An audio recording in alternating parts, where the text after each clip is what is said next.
जैसे हमें सवाल दे रखा है मोहन दो वस्तुएं समान मूल्य पर बेचता है, मतलब उसका विक्रय मूल्य क्या है, समान है। यदि वह उसमें से एक को 20% के लाभ पर और दूसरे को 20% की हानि पर बेचता है तो कुल प्रतिशत लाभ या हानि ज्ञात कीजिए। मतलब एक वस्तु को वो क्या करता है, 20% के लाभ पर बेचता है ना, और दूसरी वस्तु को वो क्या करता है, 20% के हानि पर बेचता है। लाभ से मतलब प्लस है और हानि से मतलब माइनस है। तो 20% की जो फ्रैक्शन वैल्यू होती है वो क्या होती है, जैसे 20% प्रतिशत की जगह हम 100 लगा लेंगे और इसकी फ्रैक्शन वैल्यू निकालेंगे तो कितनी हो जाएगी, 1/5। मतलब क्या है इसका फ्रैक्शन का, कि कोई वस्तु यदि 5 की थी, लाभ पर जा रही है तो वो 6 रुपये की बिक रही है ना। और कोई वस्तु यदि यहाँ पर भी 20% की बात हो रही है तो 5 की थी और 1 की हानि हो रही है, यहाँ पर क्या हो रहा है, हानि हो रही है। तो 5 की थी, 1 की हानि हो रही है, तो वस्तु कितने की जा रही है, 4 की जा रही है। तो इस तरह से ओवरऑल उसे लाभ या हानि क्या हुआ है, तो यहाँ पर क्या हुआ है कि उसका विक्रय मूल्य समान है ना।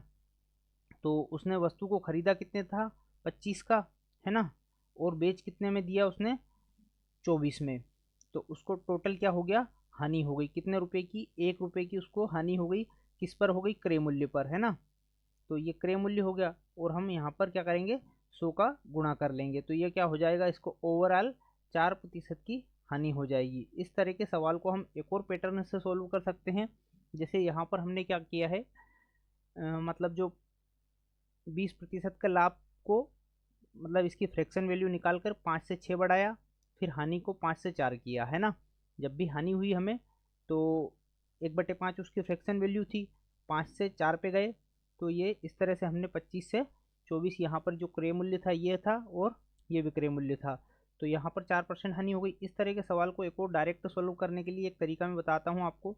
जब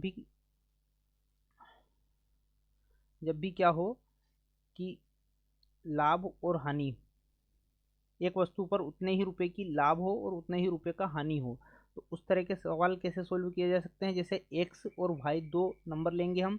जैसे यहाँ पर क्या हो रहा है कि लाभ हो रहा है और यहाँ पर हानि हो रही है, तो यहाँ पर प्लस और एक जगह माइनस है, तो यहाँ पर क्या हो जाएगा, प्लस माइनस माइनस हो जाएगा और इन दोनों का मल्टीप्लाई करके और डिवाइड बाई 100 कर देंगे। तो ये क्या हो जाएगा, जैसे 20% की लाभ हो रहा है, फिर 20% की हानि हो रही है, फिर प्लस माइनस माइनस हो जाएगा और 20 कितना हो जाएगा, 400 हो जाएगा और बटे में 100 हो जाएगा। तो ये प्लस माइनस कैंसिल होके ये 2 जीरो से 2 जीरो कैंसिल हो जाएगा और सीधा सीधा हमें 4% की यहाँ पर क्या हो जाएगी, हानि हो जाएगी। तो इस तरह से भी इन सवालों को सोल्व किया जा सकता है।